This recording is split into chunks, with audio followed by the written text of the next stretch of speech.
Straits con Salt and Swing, que tiene una gracia de Mark Knopfler, que él toca sin uñeta y se nota en el sonido de la cuerda, cómo flota, cómo vibra. El dato a esta hora de la mañana son las 9:15. Queremos escuchar a las nuevas voces, particularmente a Daniel Grimaldi, director ejecutivo de la Fundación Chile 21, y también a Joaquín Sierpe Subiabre, analista de políticas públicas de Fundación Pivotes. ¿Qué tal? Bienvenidos a este panel aquí en Enlace USACH. Muchas gracias. Hola, buenos días. ¿Cómo están? Bien, ¿qué tal? Buen día. Vamos a partir conversándonos sobre esta detención de Daniel Andrade y también de Carlos Contreras, que son protagonistas de este escándalo llamado Democracia Viva, ¿no? El ex militante RD y la expareja también de la diputada Catalina Pérez lideró la ONG que hizo estallar esta crisis a nivel país, mientras que el ex seremi de Vivienda de Antofagasta es investigado por fraude al fisco, por cohecho, tráfico de influencias, negociación incompatible y también malversación de caudales públicos. Me gustaría entonces abrir la cancha y preguntarle a ambos de qué manera, ¿no?, esta detención de Andrade y Contreras incide o golpea en los resultados del plebiscito del domingo. ¿Tiene alguna relación? Me gustaría partir con Daniel. Mira, yo creo que uno podría tender a pensar que sí, pero si nos damos cuenta que además está el caso del alcalde Torrealba, está el caso de Luis Hermosilla.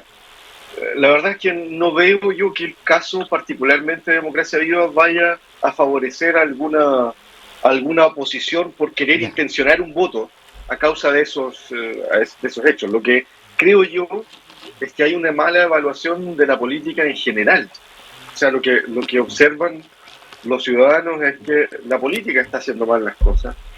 A pesar de que es bueno que se conozcan casos de corrupción cuando estos existen, tampoco es un indicador de que estamos tan mal, porque peor es que no se sepa, claro, que haya una corrupción encubierta. Por ejemplo, lo de Hermosilla, y encuentro que es bueno que se sepa, porque era un secreto a voces que esto pasaba de esa manera. Entonces es bueno que esto salga a la luz.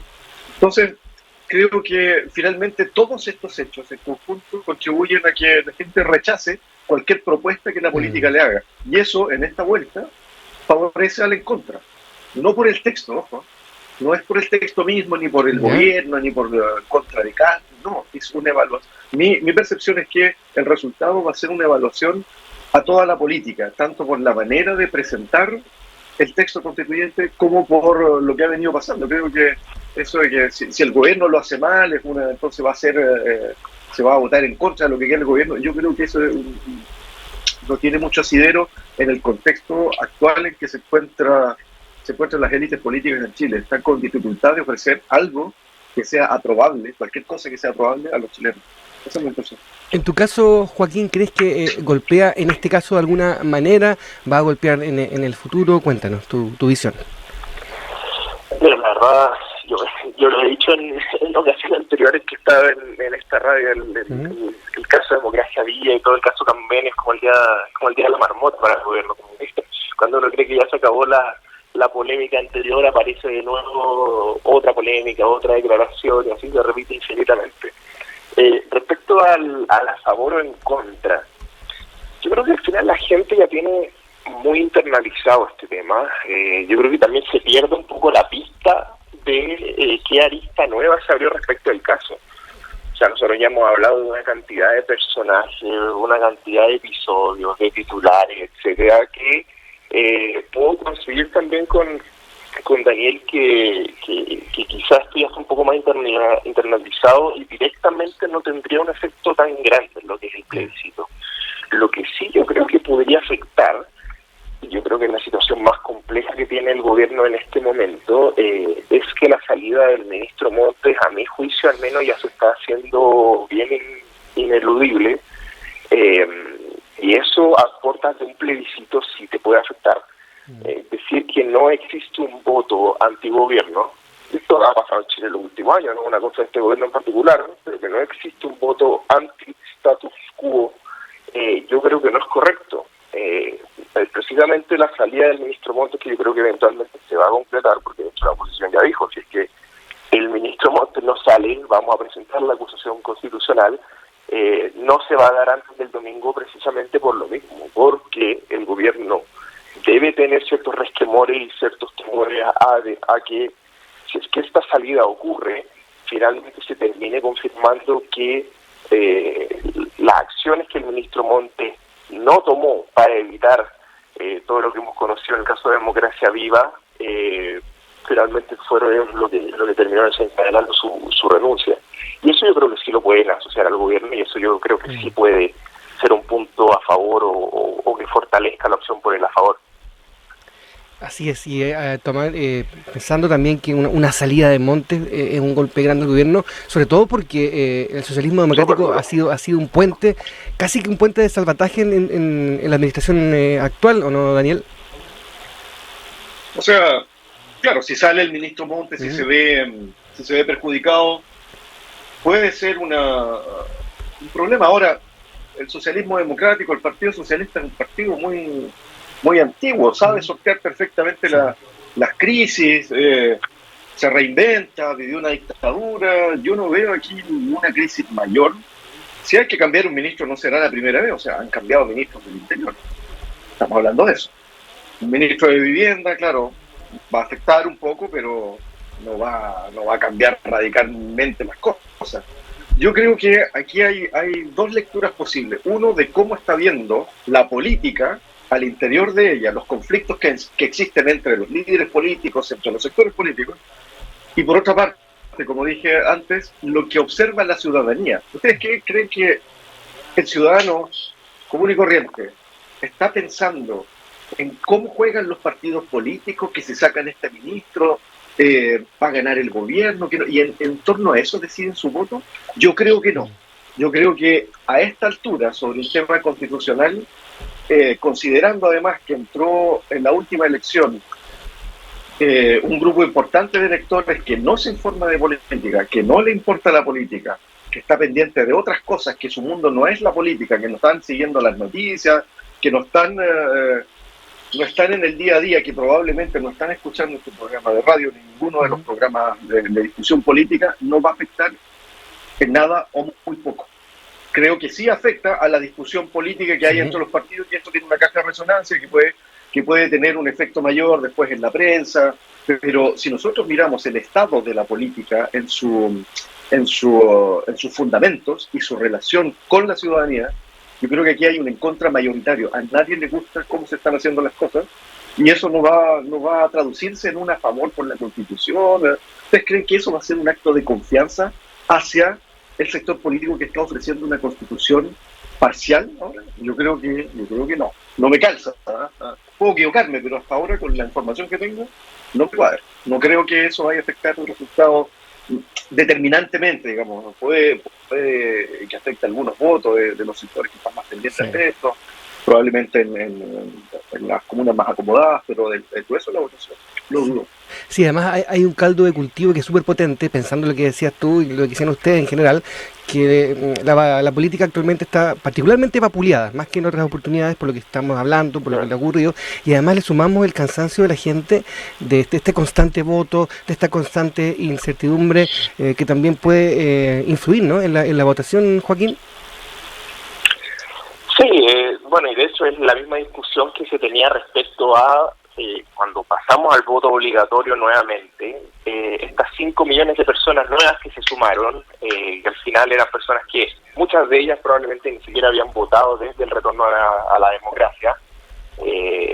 Gran parte de los análisis que se hacían era que este era un voto antipolítica, en contra del statu quo que estaba presente en el momento. Así que mira, yo creo que las fichas ya están más o menos jugadas para lo que va a ser el domingo. Estoy de acuerdo con Daniel en que la verdad que 3-4 días antes de una elección no creo que cambie radicalmente las preferencias de voto, que salga o no salga el ministro Montes. Yo creo que sí pone un punto de alerta en el gobierno, no creo que para el gobierno sea indiferente. Y totalmente de acuerdo en que suma el desprestigio de la política que tenemos en la actualidad. O sea, pongamos el caso hipotético que ganen en contra, por ejemplo. Tenemos esta crisis, tenemos las crisis, por ejemplo, que vamos a hablar más tarde de la ISAPRE, tenemos todo lo que ya hemos arrastrado de años anteriores, y más encima por segunda vez no logramos ponernos de acuerdo en un pacto mínimo para que podamos establecer reglas hacia el futuro.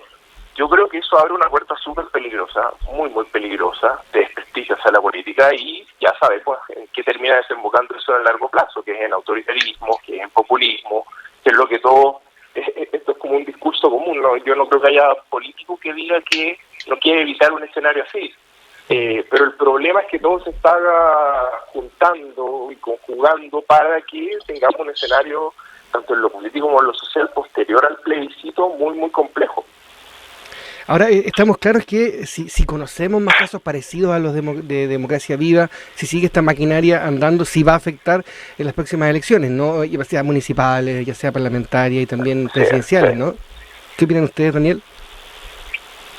O sea, yo creo que van a seguir apareciendo estas cosas, que el tema de la delincuencia va a seguir siendo un tema importante, pero al margen de eso, yo lo que intento transmitir siempre cuando discuto sobre el escenario que tendría que venir después es que las élites políticas entendieran que están en una etapa muy compleja, tal vez la más compleja desde el retorno a la democracia, y que tienen que, una vez por todas, hacer una especie de gran acuerdo nacional para destrabar el país y ponerse de acuerdo en las grandes reformas que necesitamos en materia social, en materia de crecimiento económico, un montón de cosas que están trabadas por una discusión constitucional que fue infecunda.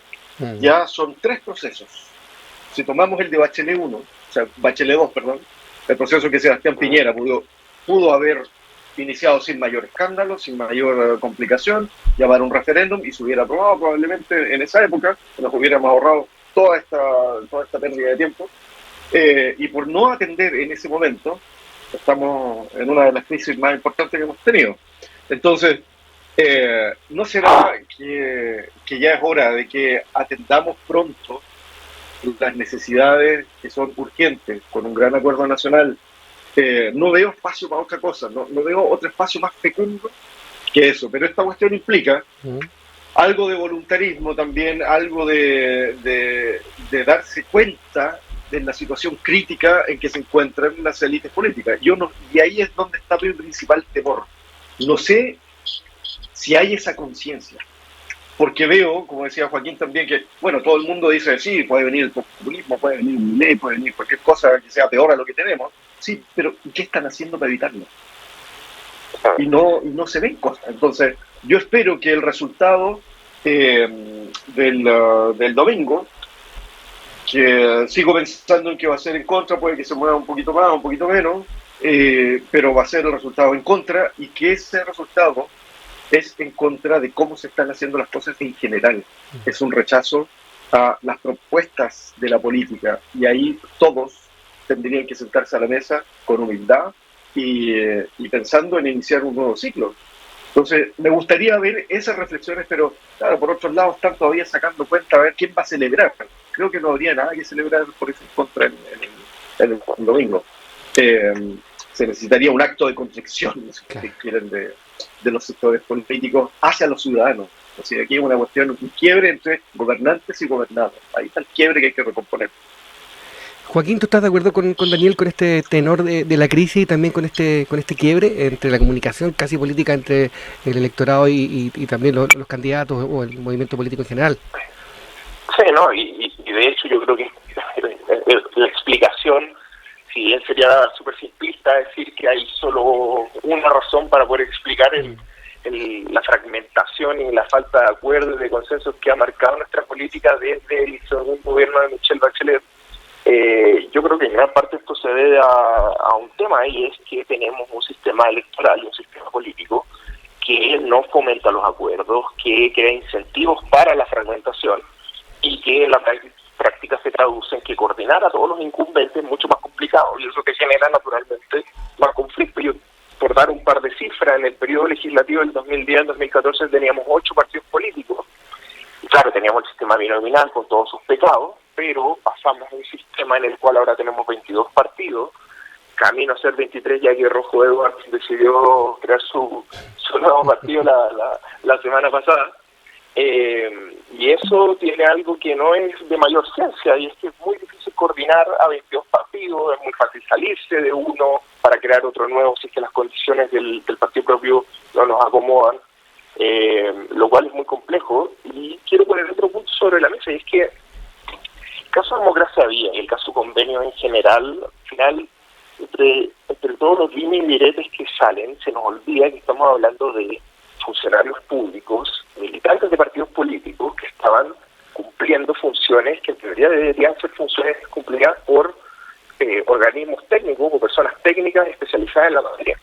Nosotros desde Pivote, a propósito también del debate constitucional, presentamos una iniciativa popular de norma llamada Por un Estado sin Institutos, que lo que buscaba era precisamente profesionalizar la carrera funcionaria, tanto en la contratación, el progreso y el cese de las funciones del funcionario público, separar lo que es un funcionario público de un funcionario de confianza, todo en orden de modernizar lo que es actualmente el estatuto administrativo y poder tener mejores servicios públicos, que eso al final del día en lo que se traduce es en una mejor calidad de vida para las personas. Así que a mí lo que me preocupa, pensando en qué podemos hacer, que muy bien hace el punto Daniel, es que pase lo que pase el domingo, si es que se aprueba o se rechaza esta Constitución, a partir del día lunes, ojalá finalmente veamos cómo solucionamos esos dos problemas que yo creo que son fundamentales para Chile: la fragmentación de nuestro sistema político, que no nos deja tener acuerdo, y por cierto un Estado que no es moderno y que no está dando garantías ni respuesta a las necesidades de la gente.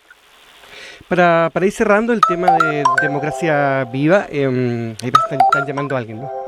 Para cerrar el caso de Democracia Viva, ayer la subsecretaria de Vivienda, Tatiana Rojas, aseguró a la Fiscalía que ella había informado al ministro de Vivienda y Urbanismo, Carlos Montes, sobre el caso Convenios antes que se hiciera público, ¿ya? Desde esta oposición, ¿no? Como lo comentábamos, están pidiendo la renuncia de Montes. ¿Cuál creen ustedes que debiera ser la decisión que debiese tomar el presidente Boric, Joaquín? ¿Perdimos a Joaquín? ¿Y está Daniel todavía conectado? Nadie, no hay nadie conectado. ¿Sabéis que aprovechemos de escuchar música y retomamos mejor? ¿Ya? Para tener un refresh, para poder reconectarnos. Mira, esta canción está dedicada a Joaquín y a Daniel. Se llama Vuelvo. Es de Beto Cuevas, si lo escuchas, en la 94.5.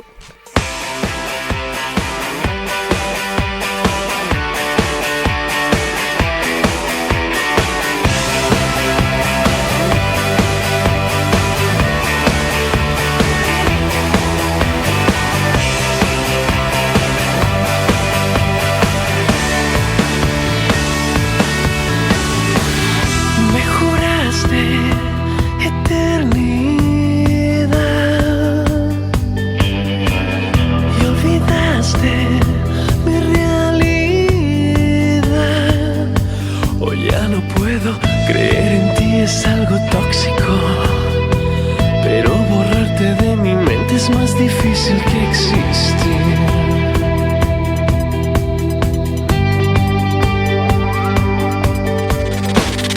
Renunciaste al porvenir,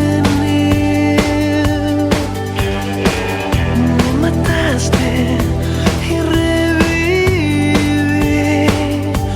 Hoy ya no puedo creer en ti, es algo tóxico, pero borrarte de mi mente es más difícil que existir, y ya no puedo resistir. Vuelvo a encontrarme en el mismo lugar donde inició, con mi guitarra y una lágrima que se secó. Vuelvo a encontrarme en el mismo lugar donde inició, con mi guitarra y una lágrima.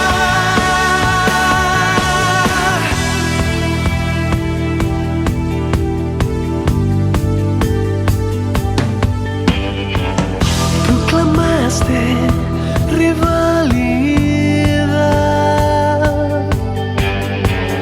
y encontraste en mí hostilidad. Hoy ya no puedo creer en ti, es algo tóxico, pero borrarte de mi mente es más difícil que vivir. Ya no puedo resistir. Vuelvo a encontrarme en el mismo lugar donde inició, con mi guitarra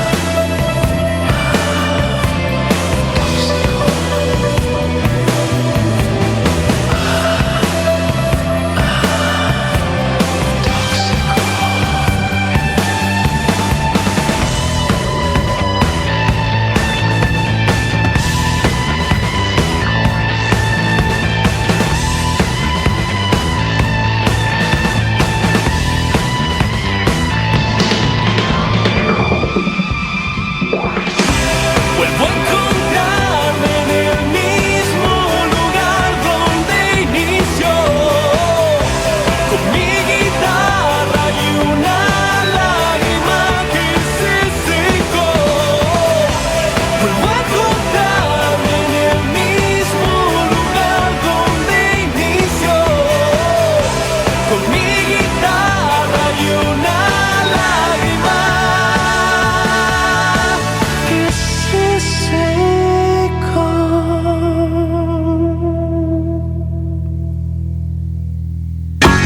Una breve pausa y ya regresa Enlace USACH.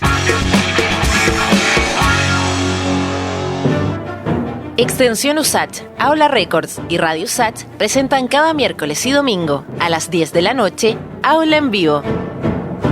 Aula en Vivo destaca los conciertos de temporada de la Orquesta USACH, el Coro Sinfónico, el Coro Madrigalista y Sintagma Músico USACH, estrenados en el Teatro Aula Magna de la Universidad de Santiago de Chile. La invitación es a reunirnos cada miércoles y domingo a las 22 horas en Aula en Vivo por Radio USACH. Marca la diferencia.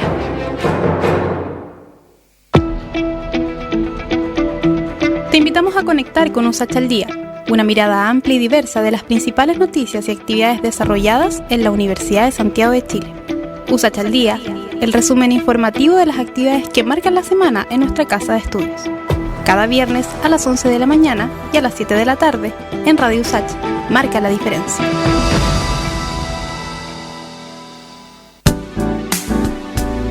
Cada día a las 20 horas, una selección con la música que inspira y acompaña a las y los amantes del jazz y el smooth jazz.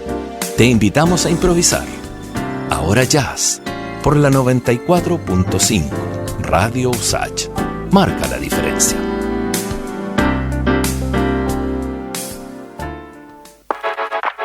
Les invitamos a conocer la librería editorial USACH en el barrio Las Tarrias.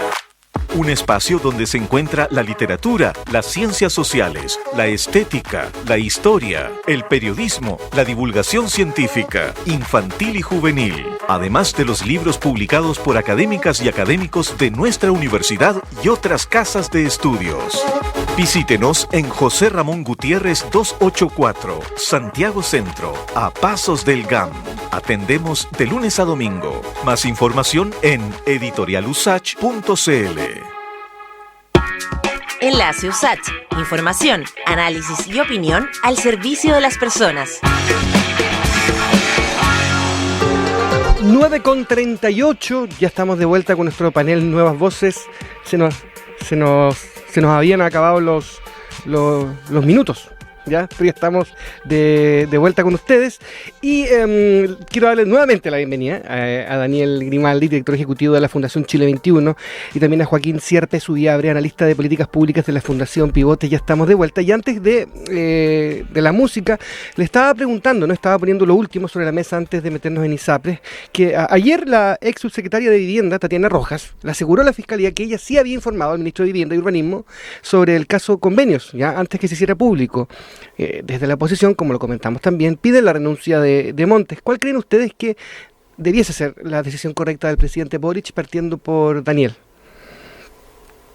La verdad que no es fácil la decisión y depende en realidad del tenor del informe, porque si se muestra este informe, depende del contenido, depende de lo que diga, en fin, o sea, yo creo que lo más complicado es el contenido del informe si es que esto se hace público. Ese es el punto clave, porque ahí puede salir, digamos, pueden salir muchos dañados, no solamente el ministro, puede mostrarse no el hecho de que se conocían el tema de democracia viva con anticipación y que se dieron todas las precauciones, sino es que también pueden aparecer cosas relacionadas con lo mal que se hace el trabajo, qué sé yo, ¿no? Hay tanto informe malo en la administración pública que otras veces ha pasado que se conoce un tal documento y se conocen hasta la falta de ortografía, que se conocen plagio, etcétera, etcétera, y que finalmente tú armas una noticia en torno a, mira, los altos funcionarios del gobierno cáchate el informe, ¿no? O sea, aquí puede salir cualquier cosa, ¿te fijas? Entonces, yo creo que ahí hay un problema mayor que...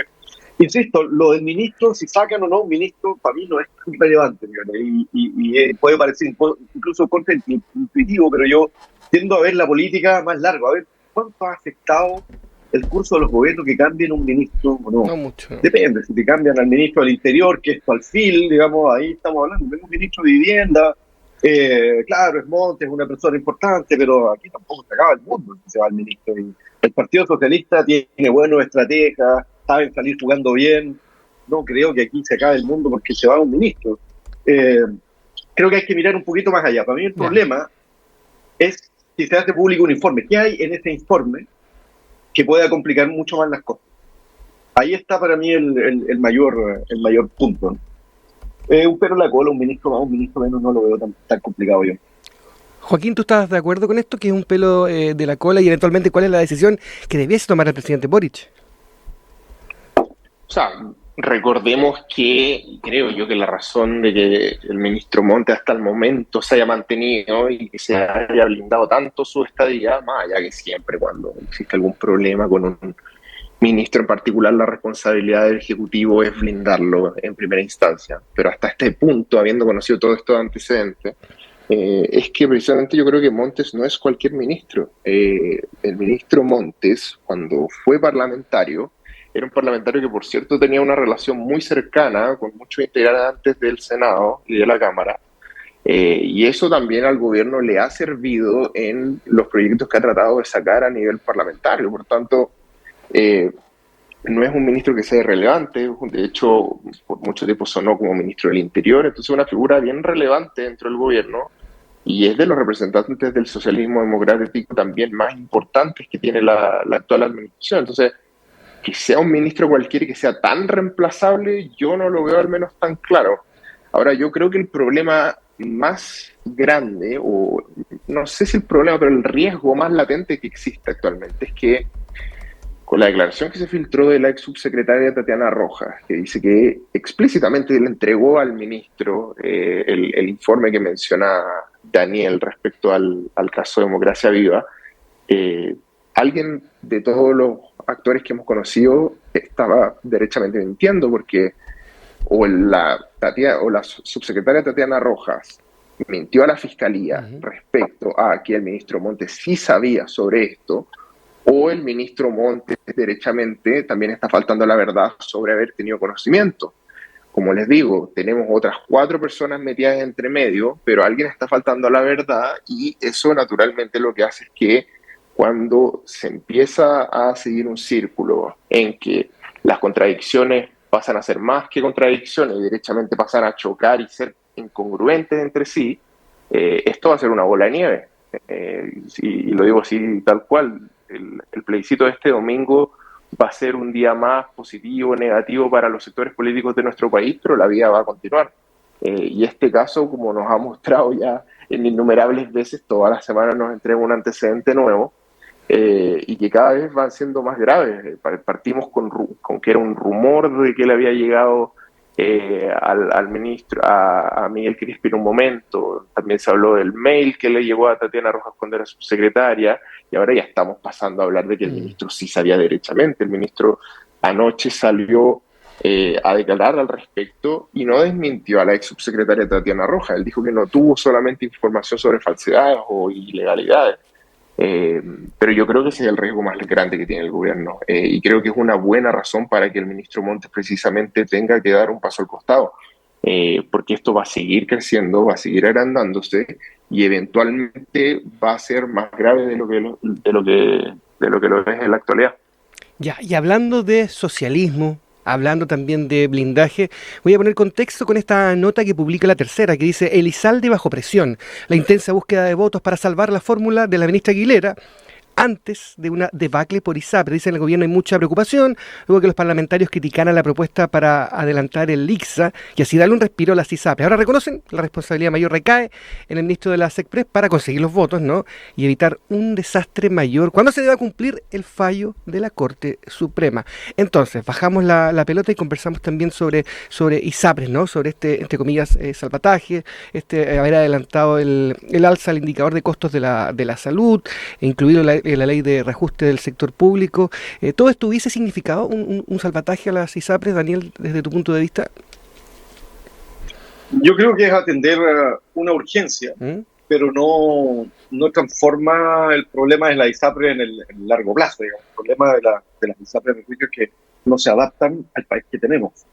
No se adaptan a que el sector público ha ido captando y ha ido mejorando, captando, digamos, más ciudadanos que prefieren pasarse al sector público, ha ido mejorando mucho, tiene una relación de cooperación con muchas clínicas privadas también que se pueden mejorar, pero ya se ha ido transformando el modelo chileno hacia un modelo mucho más mixto y más híbrido, por así decirlo. Partimos de un estado de bienestar residual, donde el sector privado tenía mucha presencia, digamos, y solamente el Estado se enfocaba en los más pobres, hacia una situación diferente, y ahí es donde las ISAPRES no han sabido adaptarse bien. Yo creo que lo que tenemos que pensar es que las reformas tendrían que apuntar hacia transformar a las ISAPRES en una alternativa complementaria, como existe en muchos países desarrollados. El sector público en materia de salud lo está haciendo bien. Hemos mejorado, no hemos empeorado en el tiempo. Y las ISAPRES debían servir para cubrir aquellos gastos que los usuarios prefieren que sean de mejor calidad, precisión, en la hotelería, cosas que no cubre el sector privado. Y ahí hay un espacio de negocio. Entonces, veo yo que en el sector de las ISAPRES hay una resistencia a cambiar su modelo de negocio. Y eso no habla de buenos empresarios, creo yo. Los empresarios que son dinámicos, ¿cierto? Que hay un discurso en el ámbito empresarial, que es que la sociedad es dinámica, las cosas cambian. Y finalmente vemos que algunos sectores del empresariado chileno tienen mucha resistencia al cambio, cuando el empresario por naturaleza tiene que ser muy flexible ante los cambios y adaptar sus negocios a las nuevas necesidades, a las nuevas estructuras que tiene el Estado, las demandas de los ciudadanos, cómo cambia el mercado, etcétera. No podemos pensar que el negocio de la salud va a seguir siendo así por siempre porque las sociedades cambian. Entonces, creo yo que Chile debe avanzar hacia un modelo mucho más mixto, como les digo, donde las ISAPRES se transforman en un seguro complementario y hay un espacio de negocio ahí muy importante también. Pero hay una resistencia y creo que ese es el principal problema. Creo que esta reforma no soluciona el problema de fondo, es un intermedio para ir acomodando las cosas hacia este modelo, pero creo que también adelantar la votación antes del plebiscito no tiene sentido. Yo creo que después, con las cosas más en calma, iniciamos un proceso de discusión más serio. Joaquín, en tu caso te cedo la palabra también para escuchar tu reflexión al respecto. Sí, estoy de acuerdo que al menos pase lo que pase con este tema de la ISAPRES, vamos a tener que replantear cómo está formulado el sistema. No podemos seguir en un constante choque y una constante judicialización de lo que son los planes de ISAPRES. Ahora yo quiero detenerme un poco en el punto de lo complicado que es que, además de todo el tema que ya tenemos con el caso Democracia Viva, el caso Convenios, tener que buscar los votos para una reforma de ISAPRES. Así es. Que además se tiene que lograr sí o sí, porque hay un fallo de la Corte Suprema que se tiene que cumplir. Y las consecuencias de que ese fallo se cumpla sin un acuerdo de una ley corta es muy, muy grave. Yo estaba leyendo ciertas declaraciones que aparte acusaban cierta, no desidia, pero falta de diálogo por parte de la ministra. Hubo un comité de expertos que hizo una propuesta que al final parte de la propuesta, particularmente la mutualización dentro de la ley corta, fue desechada. Luego el excontralor Ramiro Mendoza salió a decir que sí debía estar incluida, que sí se podía permitir, lo que por cierto hubiera hecho la situación mucho más fácil en cuanto al pago para las ISAPRES. Pero acá yo creo que se conjugan tres grupos o tres almas bien importantes, y yo creo que son los que están trabajando el problema principalmente. La primera es que la ministra no haya escuchado plenamente lo que el comité de expertos quiso hacer, incluyendo la mutualización, que en palabras simples es que, claro, se le cobró de más a ciertas personas, pero como esto es un sistema de seguro, también tiene que ver con los costos y los riesgos, y por tanto, si es que se asume que hay gente que pagó de más, también hay gente que pagó de menos, si es que estamos distribuyendo bien los costos, y eso hubiera hecho que el monto total, que inicialmente eran más o menos 1.400 millones de dólares para las ISAPRES, se hubiese reducido en 1.000 millones, más o menos entre 400 y 500 millones de dólares, lo cual era un alivio tremendo, y eso terminó no incluyéndose, lo cual dejó más o menos 1.000 millones de dólares el pago final. La otra alma, que es que se quiere incluir el índice de costos de la salud, el ICSA, lo que haría que se pueda subir los costos de la ISAPRES dentro de la tabla de riesgo de factores que tiene, y eso también se entienda como un perdonazo a la ISAPRES, el tan repetido perdonazos que hemos visto en el último año. Y un alma que es ya la más extrema de todas, que dice que cualquier medida que intente reducir el fallo de la Corte Suprema implica que a la ISAPRES se le está perdonando la vida, precisamente porque no se valida el sistema de ISAPRES como sistema válido para poder dar prestaciones a las personas. Yo vuelvo al punto de que esto es súper grave en todo sentido. Si es que cae la ISAPRES y no se llega a un acuerdo de ley corta, no es que caiga la clínica alemana, no es que caiga la clínica Las Condes, bueno, la clínica Las Condes últimamente está bien complicada de todas maneras, pero caen muchas clínicas pequeñas que no están precisamente en las comunas más pudientes de Santiago ni de regiones, y eso sí es riesgoso, porque el sistema público no va a dar abasto para atender a toda la cantidad de personas que tendríamos que atender. Eso naturalmente se va a traducir en un peor servicio y una peor calidad de vida para las personas. Entonces, reflexión final para ya no extenderme más en al menos mi intervención inicial. Yo creo que se tiene que llegar a un acuerdo. Yo al menos sí hubiera incluido la mutualización dentro de las medidas para poder sacar esto adelante, pero sujeto a que posterior a la solución del problema del pago a raíz del fallo de la Corte Suprema, se tiene que volver a tomar el tema de la ISAPRES y se tiene que buscar un sistema de salud validado entre todos los sectores políticos para poder seguir hacia adelante y que las personas tengan cobertura. Estamos viendo nuevamente al gobierno dentro de un zapato chino, ¿no? Porque, como dice Joaquín, es perentorio llegar a un acuerdo. Sin embargo, se reveló que las bancadas del Frente Amplio, del Partido Comunista, entre otras, no iban a apoyar. Entonces también se genera una especie como de poner al gobierno contra la pared, ¿no, Daniel? Por parte del mismo oficialismo. Perdón. Estaba resolviendo una urgencia. No, te preguntaba en el fondo que el gobierno de esta manera se gana una especie como de zapatos chinos, que no hay mucha salida porque hay que llegar a un acuerdo que es perentorio, como decía Joaquín, pero también las bancadas de Frente Amplio, del Partido Comunista, revelaron que probablemente no iban a apoyar esto. Entonces se ve difícil una salida frente a una crisis que puede ser profunda. Lo que pasa es que no hay un acuerdo general sobre cuál debiera ser el modelo. Aquí hay una discusión que se tiene que dar, una deliberación pública, donde se informe bien cuál va a ser el modelo que apostamos para que haya un acuerdo. Si esto es parte de los acuerdos que tienen que venir después de que calmemos las pasiones con el plebiscito y sentarnos a la mesa y decir, ok, ¿hacia dónde vamos a transitar? Entonces, cuando los ánimos están enrarecidos por una elección de por medio, es difícil sentarse a la mesa con calma. Entonces, ese zapato chino, ¿cómo se resuelve? Se resuelve deliberando entre distintos sectores, entre los expertos, sectores políticos, una vez resuelto el tema del plebiscito, y poniéndonos de acuerdo hacia dónde vamos a transitar. Realmente lo que pasa es que no hay confianza en que esta reforma vaya a solucionar parte del problema. Digamos que es un problema que tiene un porcentaje de la población muy menor. La mayor parte de los ciudadanos ya vamos avanzando a más del 80% que se está pasando al sistema público.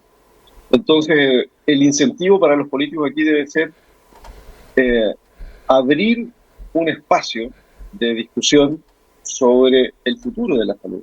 en Chile. Creo que es ahí donde el tema de las ISAPRES tiene que entrar. El futuro de la salud en Chile, cuál va a ser el rol del sector privado, el rol del sector público, cómo se van a complementar, y para eso se tiene que despejar también el tema constitucional.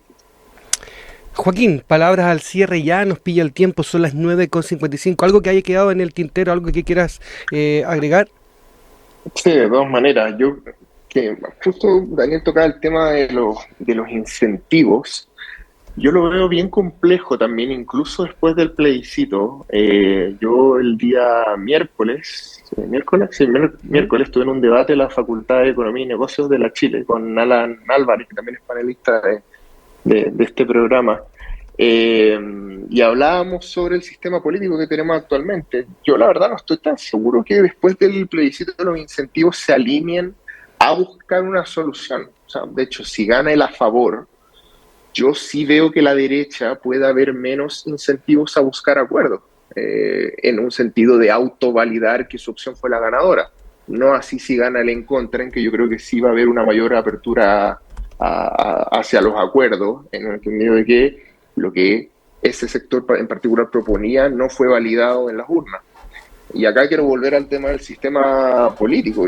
Yo veo bien complicado que, dado el sistema político que nosotros vamos a seguir teniendo si es que gana el en contra, y así lo decide la ciudadanía, podamos tener reformas importantes, como lo es el tema de las ISAPRES y la ley corta, con un consenso amplio entre todos los sectores. O sea, si es por nombrar ciertas reformas que han estado trabadas por un montón de tiempo y que tienen igual o más relevancia, la reforma de pensiones, todas las reformas tributarias que hemos hecho, la misma ley corta y ISAPRES por el fallo de la Corte Suprema, tenemos un quórum de 4/7, que es el más bajo del mundo. Entonces, yo no creo que estén con las condiciones simples, gane el a favor o gane el en contra posterior del domingo, para sentarnos en la mesa y calmadamente tomar una decisión al respecto, ¿no?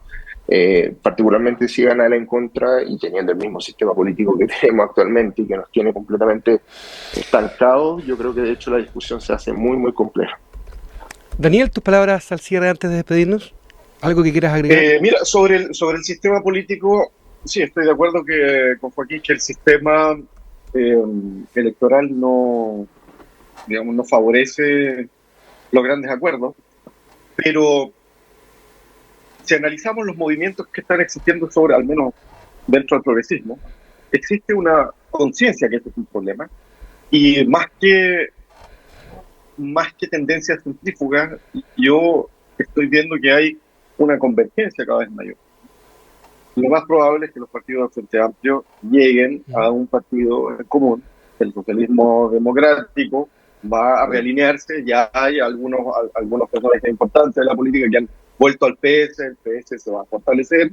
El PPD, el Partido Radical, los liberales quizás lleguen a algún acuerdo.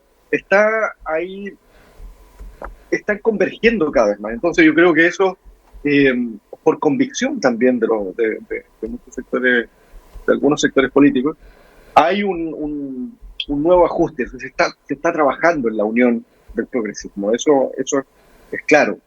En la derecha vemos que Republicanos tienen un problema. Además, sí. Y hasta el momento es un problema menor. Pero pueden haber convergencias también en la centro derecha, pueden formar partidos de nuevo más sólidos. Yo creo que eso también hay una esperanza, no quiero decir que las cosas van a pasar así, pero tengo una esperanza en que algunos sectores han comprendido que no se puede seguir en este grado de fragmentación y que muchos también apoyen reformas en este sentido, que apoyen reformas del sistema político. Así es como dijo Alberto Plaza, había esperanza. Muchas gracias, compañeros, por estar aquí con nosotros en esta mañana, por esta hora de reflexión, de conversación. Gracias a ti, Rodrigo. Daniel Grimaldi, director ejecutivo de Fundación Chile 21, y Joaquín Sierpe Subiabre, analista de políticas públicas, Fundación Pivotes. Un abrazo y que sea un lindo jueves. Que ayer la ex subsecretaria de Vivienda, Tatiana Rojas, le aseguró a la Fiscalía que ella sí había informado al ministro de Vivienda y Urbanismo sobre el caso Convenios, ya antes que se hiciera público. Desde la oposición, como lo comentamos también, pide la renuncia de Montes. ¿Cuál creen ustedes que debiese ser la decisión correcta del presidente Boric, partiendo por Daniel? La verdad que no es fácil la decisión y depende en realidad el tenor del informe, porque si se muestra este informe, depende el contenido, depende lo que diga, en fin, o sea, yo creo que lo más complicado es el contenido del informe si es que esto se hace público. Ese es el punto clave, porque ahí puede salir, digamos, pueden salir muchos dañados, no solamente el ministro, puede mostrarse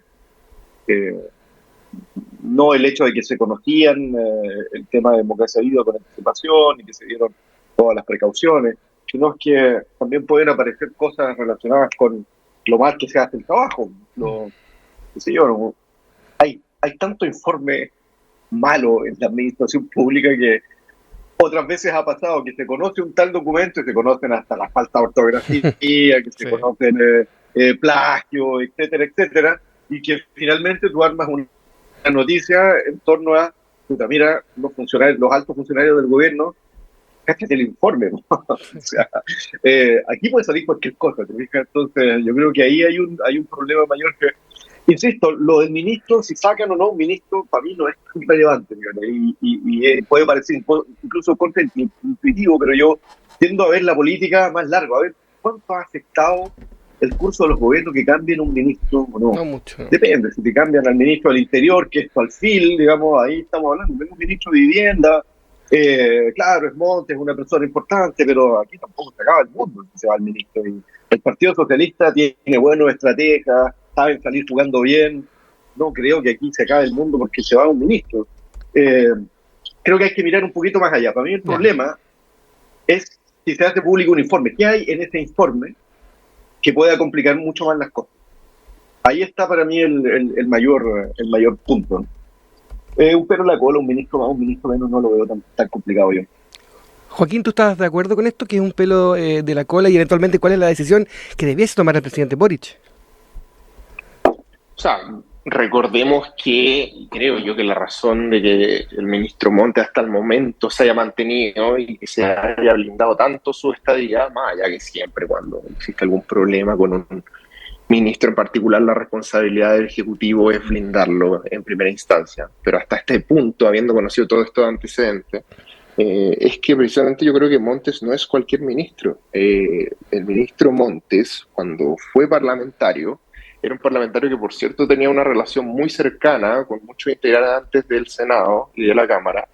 Y eso también al gobierno le ha servido en los proyectos que ha tratado de sacar a nivel parlamentario. Por tanto, no es un ministro que sea irrelevante. De hecho, por mucho tiempo sonó como ministro del Interior. Entonces, es una figura bien relevante dentro del gobierno y es de los representantes del socialismo democrático también más importantes que tiene la actual administración. Entonces, que sea un ministro cualquiera y que sea tan reemplazable, yo no lo veo al menos tan claro.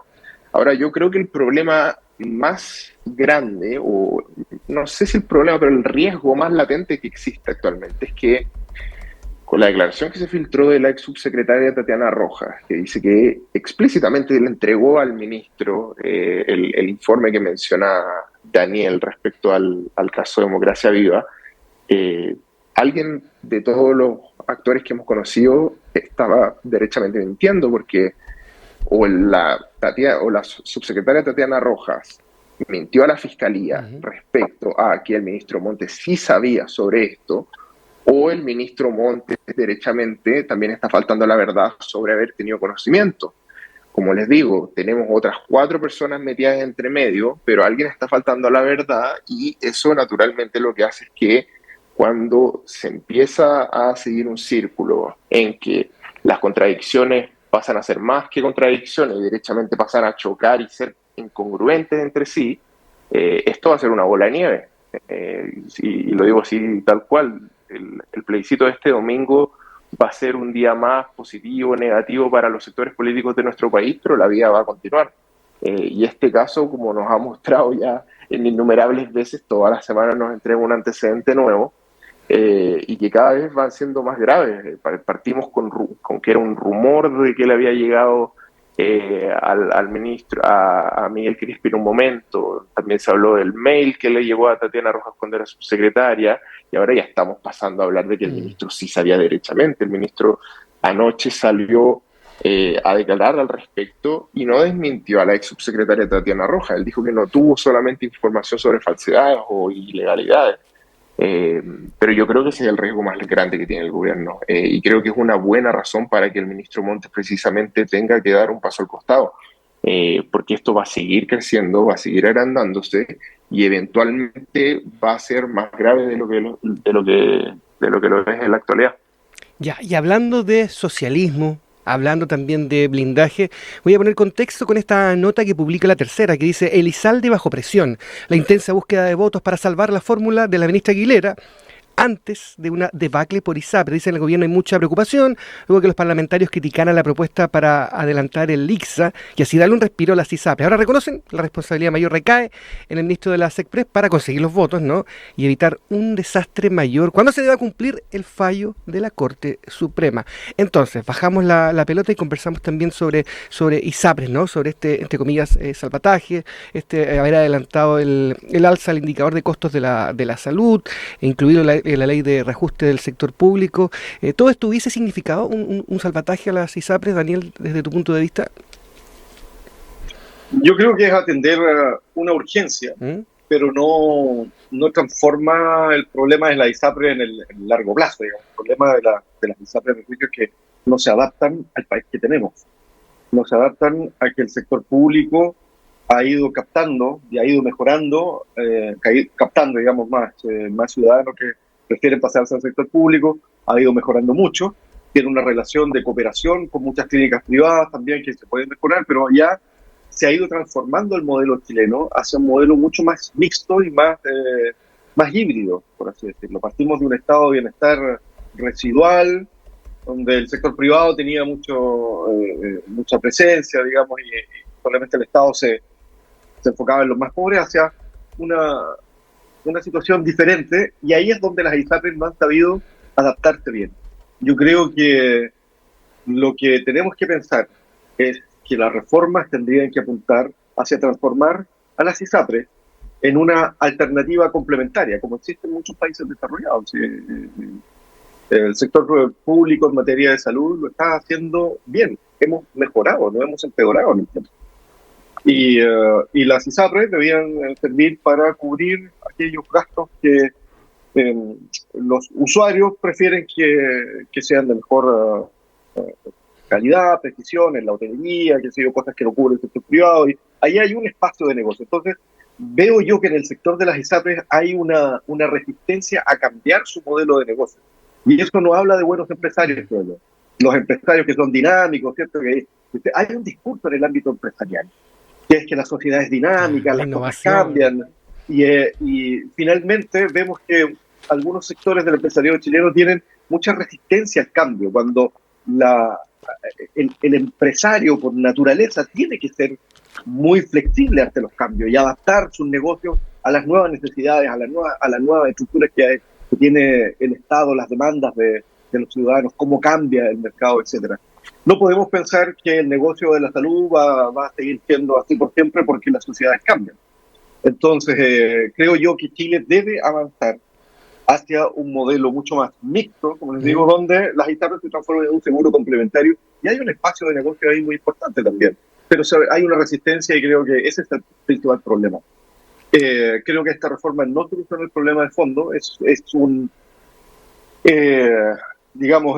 intermedio para ir acomodando las cosas hacia este modelo, pero creo que también adelantar la votación antes del plebiscito no tiene sentido. Yo creo que después, con las cosas más en calma, iniciamos un proceso de discusión más serio. Joaquín, en tu caso te cedo la palabra también para escuchar tu reflexión al respecto. Sí, estoy de acuerdo que al menos pase lo que pase con este tema de la ISAPRES, vamos a tener que replantear cómo está formulado el sistema.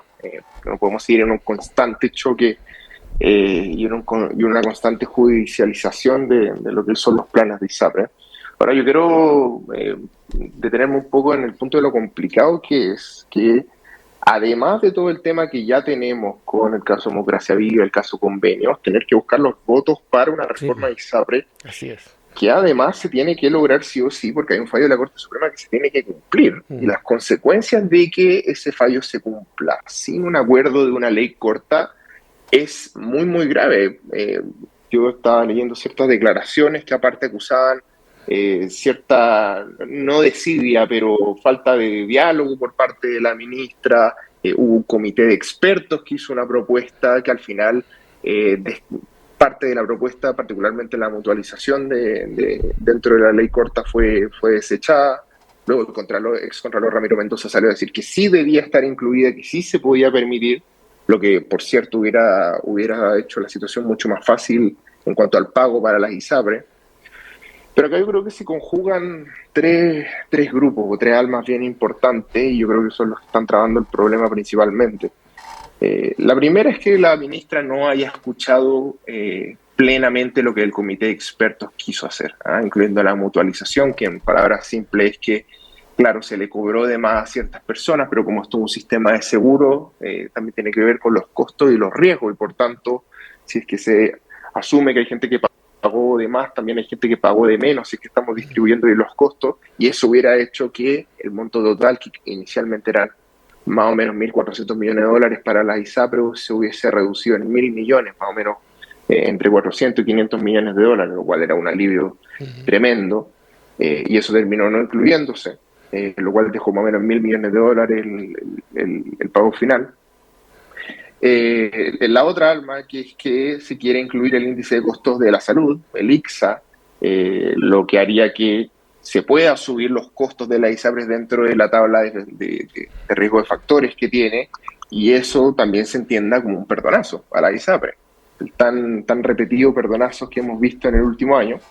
Y un alma que es ya la más extrema de todas, que dice que cualquier medida que intente reducir el fallo de la Corte Suprema implica que a la ISAPRES se le está perdonando la vida, precisamente porque no se valida el sistema de ISAPRES como sistema válido para poder dar prestaciones a las personas.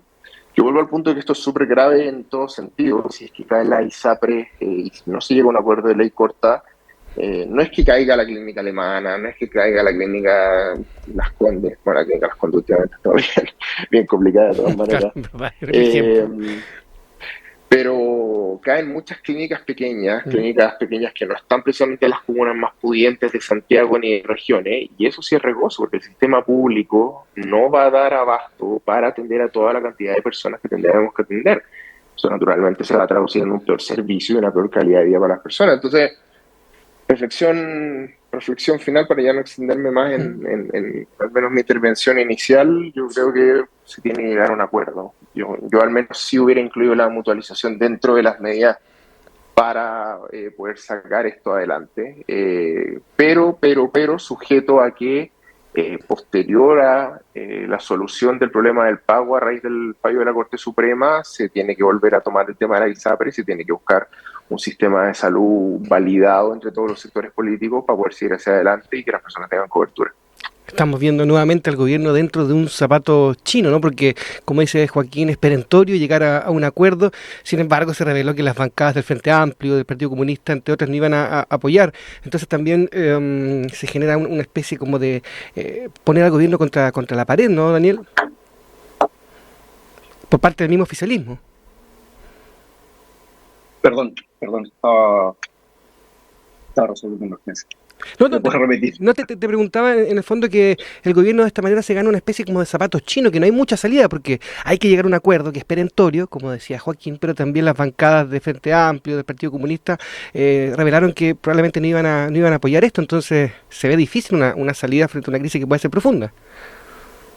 Lo que pasa es que no hay un acuerdo general sobre cuál debiera ser el modelo. Aquí hay una discusión que se tiene que dar, una deliberación pública, donde se informe bien cuál va a ser el modelo que apostamos para que haya un acuerdo. Y si esto es parte de los acuerdos que tienen que venir después de que calmemos las pasiones con el plebiscito y sentarnos a la mesa y decir, ok, ¿hacia dónde vamos a transitar? Entonces, cuando los ánimos están enrarecidos por una elección de por medio, es difícil sentarse a la mesa con calma. Entonces, ese zapato chino, ¿cómo se resuelve? Se resuelve deliberando entre distintos sectores, entre los expertos, sectores políticos, una vez resuelto el tema del plebiscito, y poniéndonos de acuerdo hacia dónde vamos a transitar. Realmente lo que pasa es que no hay confianza en que esta reforma vaya a solucionar parte del problema. Digamos que es un problema que tiene un porcentaje de la población muy menor. La mayor parte de los ciudadanos ya vamos avanzando a más del 80% que se está pasando al sistema público. Entonces, el incentivo para los políticos aquí debe ser abrir un espacio de discusión sobre el futuro de la salud en Chile. Creo que es ahí donde el tema de las ISAPRES tiene que entrar. El futuro de la salud en Chile, cuál va a ser el rol del sector privado, el rol del sector público, cómo se van a complementar, y para eso tiene que despejar también el tema constitucional. Joaquín, palabras al cierre ya, nos pilla el tiempo, son las 9:55. ¿Algo que haya quedado en el tintero, algo que quieras agregar? Sí, de todas maneras, que justo Daniel tocaba el tema de los incentivos. Yo lo veo bien complejo también, incluso después del plebiscito. Yo el día miércoles tuve en un debate en la Facultad de Economía y Negocios de la Chile con Alan Álvarez, que también es panelista de este programa. Y hablábamos sobre el sistema político que tenemos actualmente. Yo la verdad no estoy tan seguro que después del plebiscito los incentivos se alineen a buscar una solución. O sea, de hecho, si gana el a favor, yo sí veo que la derecha puede haber menos incentivos a buscar acuerdos, en un sentido de autovalidar que su opción fue la ganadora. No así si gana el en contra, en que yo creo que sí va a haber una mayor apertura hacia los acuerdos, en el sentido de que lo que ese sector en particular proponía no fue validado en las urnas. Y acá quiero volver al tema del sistema político. Yo veo bien complicado que, dado el sistema político que nosotros vamos a seguir teniendo si es que gana el en contra, y así lo decide la ciudadanía, podamos tener reformas importantes, como lo es el tema de las ISAPRES y la ley corta, con un consenso amplio entre todos los sectores. O sea, si es por nombrar ciertas reformas que han estado trabadas por un montón de tiempo y que tienen igual o más relevancia, la reforma de pensiones, todas las reformas tributarias que hemos hecho, la misma ley corta y ISAPRES por el fallo de la Corte Suprema, tenemos un quórum de 4/7, que es el más bajo del mundo. Entonces, yo no creo que estén con las condiciones simples, gane el a favor o gane el en contra posterior del domingo, para sentarnos en la mesa y calmadamente tomar una decisión al respecto, ¿no? Particularmente si gana el en contra y teniendo el mismo sistema político que tenemos actualmente y que nos tiene completamente estancados, yo creo que de hecho la discusión se hace muy, muy compleja. Daniel, tus palabras al cierre antes de despedirnos. ¿Algo que quieras agregar? Mira, sobre el sistema político, sí, estoy de acuerdo con Joaquín que el sistema electoral no favorece los grandes acuerdos, pero si analizamos los movimientos que están existiendo al menos dentro del progresismo, existe una conciencia que este es un problema, y más que tendencias centrífugas, yo estoy viendo que hay una convergencia cada vez mayor. Lo más probable es que los partidos del Frente Amplio lleguen a un partido común. El socialismo democrático va a realinearse. Ya hay algunos personajes importantes de la política que han vuelto al PS. El PS se va a fortalecer. El PPD, el Partido Radical, los liberales quizás lleguen a algún acuerdo. Está ahí, están convergiendo cada vez más. Entonces yo creo que eso, por convicción también de muchos sectores, de algunos sectores políticos, hay un nuevo ajuste. Se está trabajando en la unión del progresismo. Eso es claro. En la derecha vemos que Republicanos tienen un problema. Además, sí. Y hasta el momento es un problema menor. Pero pueden haber convergencias también en la centro derecha, pueden formar partidos de nuevo más sólidos. Yo creo que eso también hay una esperanza, no quiero decir que las cosas van a pasar así, pero tengo una esperanza en que algunos sectores han comprendido que no se puede seguir en este grado de fragmentación y que muchos también apoyen reformas en este sentido, que apoyen reformas del sistema político. Así es como dijo Alberto Plaza, había esperanza. Muchas gracias, compañeros, por estar aquí con nosotros en esta mañana, por esta hora de reflexión, de conversación. Gracias a ti, Rodrigo. Daniel Grimaldi, director ejecutivo de Fundación Chile 21, y Joaquín Sierpe Subiabre, analista de políticas públicas, Fundación Pivotes. Un abrazo y que sea un lindo jueves. Chao, chao. Chao, Daniel. Chao, Rodrigo. Chao, Joaquín. Chao, muchachos. Ya, se los decía, 9:59 y solo un minuto nos separa de las 10 de la mañana. Comienza la segunda hora de programa. Luego ha sido un poco de música. Oye, qué clásico este. Este es de Top Gun, ¿no? Voy por mi chaqueta, mis lentes. Los Ray-Ban. Qué buena. Kenny Loggins. Esto se llama Zona de Peligro, Danger Zone, en Enlace USACH.